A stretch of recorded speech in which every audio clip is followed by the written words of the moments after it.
arrogant woman insults a black cook, unaware she's the billionaire tycoon's only private chef. There are moments in life that change everything. Not slowly, not gently, but like a crack of lightning on a clear summer day, sudden, blinding, and impossible to forget. This is one of those moments, and I want you to stay with me because what happens in the next few minutes of this story is going to shake something deep inside you, something you haven't felt in a long time. Keep watching, because the ending, I promise you, you will never see coming. It was a Tuesday morning in September, the kind of morning that smells like fresh coffee and possibility. The Hargrove Grand Hotel in downtown Atlanta stood tall and proud against a pale blue sky. Marble floors, crystal chandeliers, the kind of place where old money felt comfortable and new money tried very hard to look like it belonged. Marcus Webb was in the kitchen at 5:30 in the morning. He was always the first one there, always. The kitchen was his cathedral, his place of peace, of purpose, of prayer through food. He was 61 years old with big steady hands that had cooked for presidents and paupers alike. His hair was silver at the temples. His eyes were warm and dark like good coffee. And his laugh, when you earned it, could fill a whole room. He had spent 40 years perfecting his craft, trained in New Orleans under a legend, worked in Paris for 3 years, ran kitchens in New York, Chicago, Houston, but he had come home to Atlanta because home mattered, family mattered, and Marcus Webb was a man who understood the weight of what mattered. That morning he was preparing for a private luncheon, a very important one, but Marcus didn't know, not yet, just how important it would turn out to be, not for the guests, for him. Now I need you to hold on to something here, because what I'm about to tell you next is what starts everything. This is the moment the story really begins.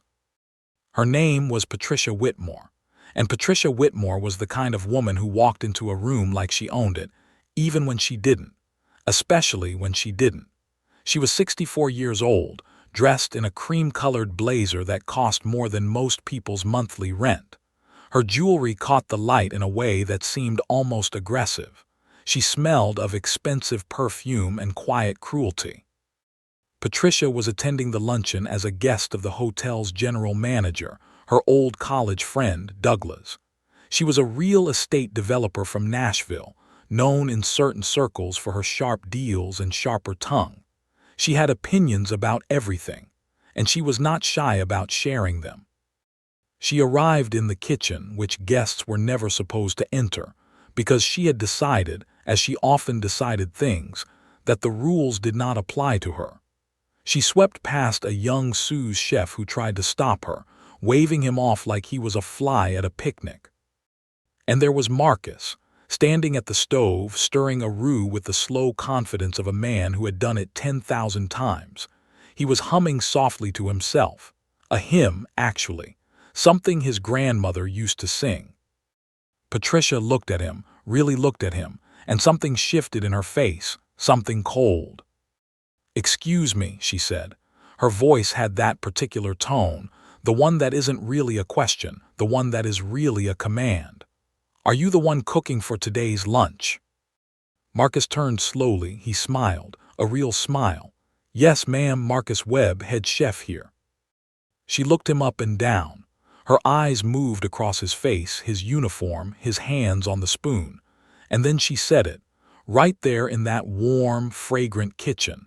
She said it like it was nothing, like it was just a fact she was stating about the weather. "Well, I certainly hope the food is better than the presentation." Marcus held her gaze for a moment. He had heard that tone before. He knew exactly what she meant. He had spent a lifetime knowing exactly what people like Patricia Whitmore meant without them ever having to say it plainly. He simply nodded. "I'll do my best, ma'am." She made a sound, not quite a laugh, more like a dismissal. And then she said something else, something that the young sous chef nearby would remember for the rest of his life. She looked around the kitchen and said, loud enough for the room to hear, "I just hope Douglas isn't cutting corners on the important things. You can tell a lot about a place by who they trust in the kitchen." She left, heels clicking on the tile, gone. The kitchen was very quiet for a moment. Then Marcus went back to his roux, and he kept stirring, slow and steady. Now stop right here with me for just a second, because I want to ask you something. Have you ever had someone look at you, really look at you, and see only what they wanted to see? Have you ever been judged before you even opened your mouth? If you have, you know the feeling that settled in that kitchen when Patricia Whitmore walked out. It is a particular kind of pain, old and tired and heavy as stone. But here is what Patricia Whitmore did not know. She did not know that 3 weeks earlier, a quiet phone call had been made to Marcus Webb, not from Douglas, not from the hotel management, but from the personal assistant of a man named Elliot Kane. And Elliot Kane was not just somebody. Elliot Kane was, as one business magazine had put it that spring, the most quietly powerful man in American commerce. He had built an empire in logistics, tech infrastructure, and private equity over 40 years. His net worth was somewhere north of $8 billion. He did not do interviews. He did not do press. He did not attend parties or charity galas or award shows. He was a ghost with a fortune, and he had one known indulgence, one luxury he permitted himself above all others: food, specifically one man's food. Marcus Webb had cooked for Elliot Kane once at a small private dinner in Chicago 11 years ago. One meal, and Elliot Kane had never forgotten it. He had been searching quietly through his assistant for the right arrangement, the right person. He wanted someone to be his private chef, not for a restaurant, not for a hotel, for his home, for his table, for his life. And he had narrowed it down to one name: Marcus Webb. The luncheon today was, in fact, a quiet audition. Elliot Kane would be among the guests, sitting at that table, eating that food, and making a decision worth, according to the contract his lawyers had already prepared, $400,000 a year, a private residence on the estate, and full creative freedom over every meal. Marcus knew this. He had spent 3 weeks preparing for this one meal. He had driven 2 hours to find the right heritage tomatoes. He had called an old friend in Louisiana for the right andouille. He had practiced the dessert 16 times. 16 times until it was perfect, because this was his moment, his real, honest, life-changing moment. And Patricia Whitmore had just walked into it and tried to make him feel like he didn't belong there. If you're still with me, and I hope you are, because we are just getting to the part that will truly stay with you, I want you to take a second and subscribe to this channel if you haven't already. Because we tell stories here about dignity, about justice, about the kind of moments that remind us who we really are. Stories that deserve to be heard. Hit that subscribe button and the bell so you never miss one. And now, let's go back to Marcus, because the story is just heating up. The luncheon began at noon. 6 guests, a round table in the hotel's private dining room, cream linens, soft light, the kind of quiet that expensive rooms have. Elliot Kane was the third one in. He was 70 years old, lean, with steel-gray hair and the kind of stillness that people mistake for coldness until they look at his eyes. His eyes were everything: alert, curious, warm, and absolutely undeceived. He had grown up poor in Memphis. He had built everything himself. He trusted very few people, and he trusted his instincts completely. Patricia Whitmore was there too, as Douglas's guest, sitting right at that table, already telling someone about a property she was developing in Buckhead, already holding court, already owning the room. The first course arrived, a she crab soup with a whisper of sherry and fresh herbs from Marcus's own garden plot on the hotel rooftop. Simple, elegant, honest. Elliot Kane took one spoonful. He put the spoon down. He looked up at nothing in particular. And then he took another spoonful. The table chattered around him. He was somewhere else entirely. He was back in that Chicago dining room 11 years ago, tasting something he had never been able to fully describe to anyone, not the flavors exactly, but the feeling. The feeling of being fed by someone who genuinely cared whether you were nourished. Patricia was talking. She was saying something about her dining preferences, about how she always knew from the first course whether a kitchen was serious. She tried the soup. She nodded, the way people nod when they don't want to admit they're surprised. "It's decent," she said to the woman beside her. "Better than I expected, given what I saw in the kitchen." Douglas heard her. He frowned very slightly but said nothing. Elliot Kane heard her too. He said nothing either, but he noticed everything. The second course came. Pan-roasted duck breast with a sour cherry reduction and celery root puree, each plate placed with quiet precision. Marcus had come out himself to deliver it, not unusual for a chef who cared, and he moved through the room with a calm, grounded presence. He did not perform. He did not seek approval. He just served, the way a man serves when he knows the value of his own work. Patricia looked up when he came near her side of the table. A flicker of surprise crossed her face. Perhaps she hadn't expected the chef to appear, and then she recovered into something else. She turned back to her conversation without acknowledging him. Not a word, not a nod, nothing. Elliot Kane watched this. His eyes moved from Patricia to Marcus and back again. His expression did not change.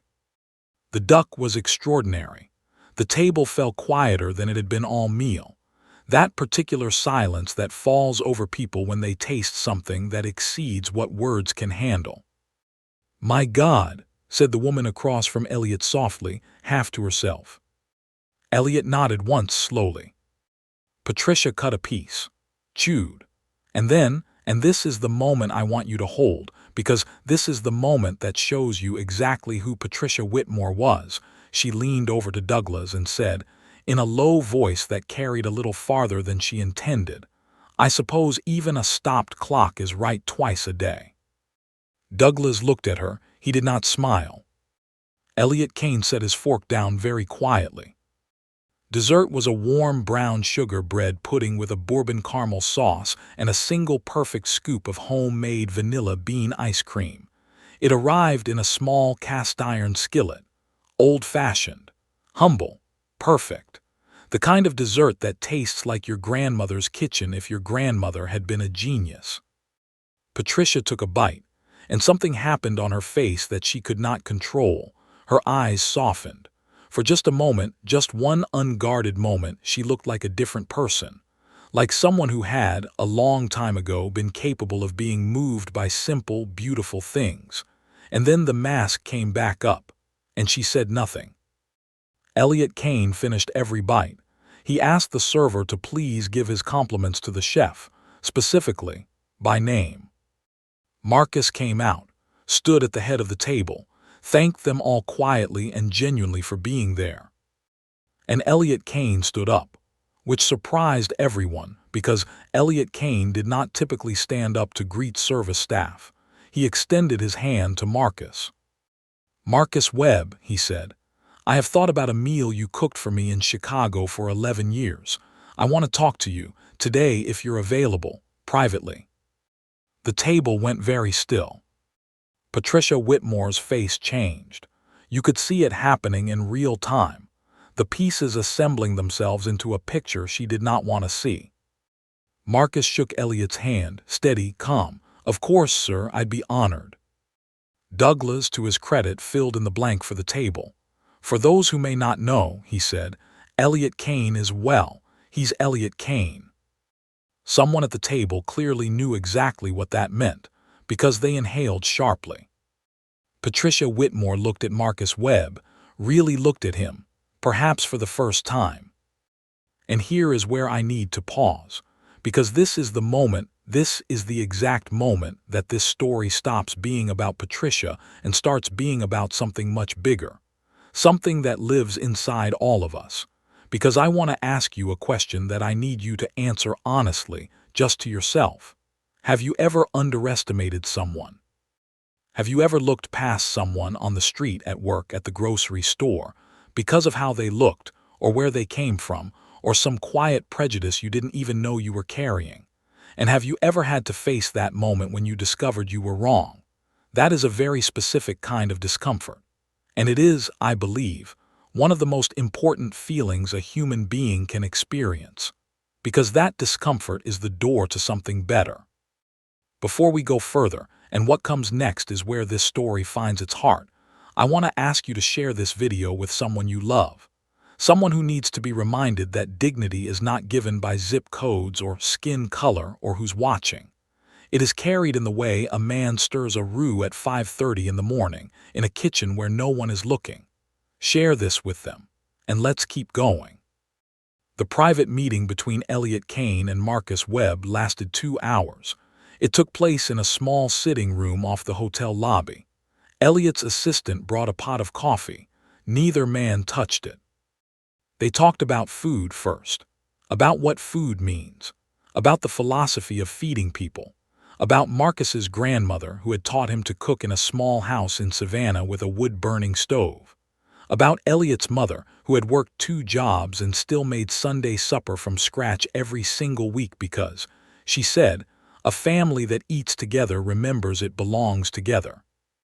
They were in many ways the same kind of man, made by hardship, shaped by women who loved fiercely, committed to doing things right, especially when no one was watching. Elliot slid a folder across the table. Marcus opened it. He read it slowly. His face was still. When he finished, he looked up. "This is real," he said. It was not quite a question. "Everything I do is real," Elliot said. "I don't have time for anything else." Marcus looked back down at the folder, at the number, at the words, full creative autonomy, at the phrase, treated as a member of the household, not staff. He thought about his daughter in Nashville, about the conversations they'd been having about him maybe slowing down, finding something more sustainable. He thought about his knees, which ached in the mornings now. He thought about what it would mean to cook for one man, one table, without the noise and pressure of a commercial kitchen, to cook the way he had always dreamed of cooking. He closed the folder. "I need to ask you something," Marcus said. Elliot nodded. "Anything." "Why me? You've had access to every Michelin-starred chef in the country. Why a hotel chef in Atlanta?" Elliot was quiet for a moment. Then he said, "Because you cook like you mean it. I've eaten at restaurants that cost more per plate than most people make in a week, and I've left hungry. Not in my stomach, hungry in here." He touched his chest. "You don't cook for applause. You cook because it matters to you. That's not something you can fake, and I'm too old to sit at a table pretending." Marcus was quiet for a long moment, and then he smiled, that big, room-filling smile. "Well," he said, "I suppose we should talk about what I'd want to grow in the garden." Elliot laughed, a real laugh, the kind that surprised him. They shook hands again before Marcus left the room, firm, final, like a contract made the old way. Now, what happened next is something that the hotel staff would quietly talk about for years, because Patricia Whitmore was still in the building. She had been having coffee with Douglas in the lobby while all of this was happening. And when Marcus walked out of that sitting room, walking the way a man walks when something good and real has just happened to him, Patricia saw him. She stood up, and she walked toward him. Marcus saw her coming. He stopped. He waited. She stopped a few feet away, and for a moment she just stood there. The lobby was busy around them, people moving, talking, luggage rolling across marble. But in that little pocket of space between Patricia Whitmore and Marcus Webb, there was nothing but silence and the weight of the last few hours. "I understand," she said finally, "that Mr. Kane is that you and he." She stopped, started again. "I hear congratulations are in order." Marcus looked at her, not with anger, not with satisfaction, just with those warm, steady eyes. "Thank you, ma'am," he said simply. She opened her mouth, closed it, and then she said something that I think cost her quite a lot, because women like Patricia Whitmore are not built for this particular kind of sentence. She said, "I owe you an apology for what I said in the kitchen and at lunch." Marcus was quiet for a moment. He considered her, the real her, not the armor she wore, and he said, "I appreciate that." Not "it's fine," not "don't worry about it," just "I appreciate that," which was exactly right because it wasn't fine, but it was heard. She nodded and she walked away, and I genuinely believe that something shifted in Patricia Whitmore in that lobby. I don't know what she did with it. I don't know if she carried it home or set it down at the door. But the shift happened. You could see it in her walk, something heavier, something maybe more real. Marcus Webb drove home that evening to his apartment in Decatur. He sat at his kitchen table, a small, modest table where he'd eaten 10,000 meals alone, and he called his daughter. "Hey, baby girl," he said when she picked up. "Dad, you okay? You sound." "I'm good," he said. "I'm real good. I got something to tell you." And as he talked, and as his daughter's voice went from cautious to surprised to joyful on the other end of the line, Marcus Webb looked around his small kitchen. At the cast-iron pan hanging on the wall that had been his grandmother's, at the herbs growing in little pots on the windowsill. At 61 years of a life built with his own two hands, in kitchens where people had sometimes seen him, and sometimes looked right through him, and never once, not once, changed what he knew to be true about himself and his gift.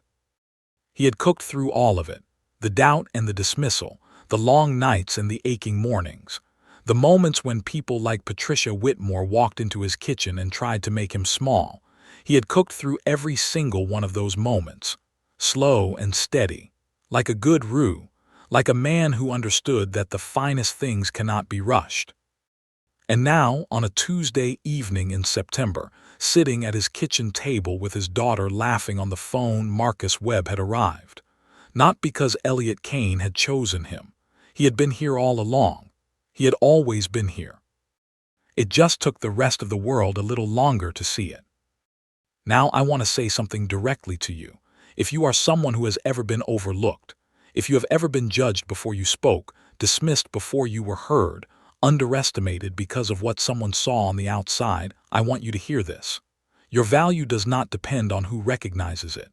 You carry it with you every single day, whether anyone is looking or not. That is what Marcus Webb knew. That is what kept him stirring that roux at 5:30 in the morning. And that is what will keep you going too, on the mornings when it feels like no one sees you. Keep going. Keep showing up. Because the right person, the person who sees what's real, is always closer than you think. And if you've been Patricia Whitmore, even just a little, even just once in someone's kitchen or someone's meeting room or someone's life, it is never too late to turn around. It is never too late to see what you missed. And it is never too late to say the words that cost you something. That is what makes us human. Not that we never get it wrong, but that we have the capacity, when we are honest enough, to make it right. This story isn't just about a cook and a billionaire. It's about every moment where we choose what kind of person we're going to be. It's about the quiet dignity of doing excellent work when no one is clapping. It's about the harm we do when we stop seeing people, really seeing them. And it's about the unexpected, beautiful, deeply human way that life has of bringing us back to what is true. If this story moved you, and I hope it did, please leave a comment below. Tell me what you felt. Tell me about a Marcus Webb in your own life, someone whose quiet greatness you've been fortunate enough to witness. Tell me about the moment you were seen when you least expected it, or the moment you finally saw someone you'd been looking past. Those stories matter. Your stories matter. And this community is a place where they will always be welcome.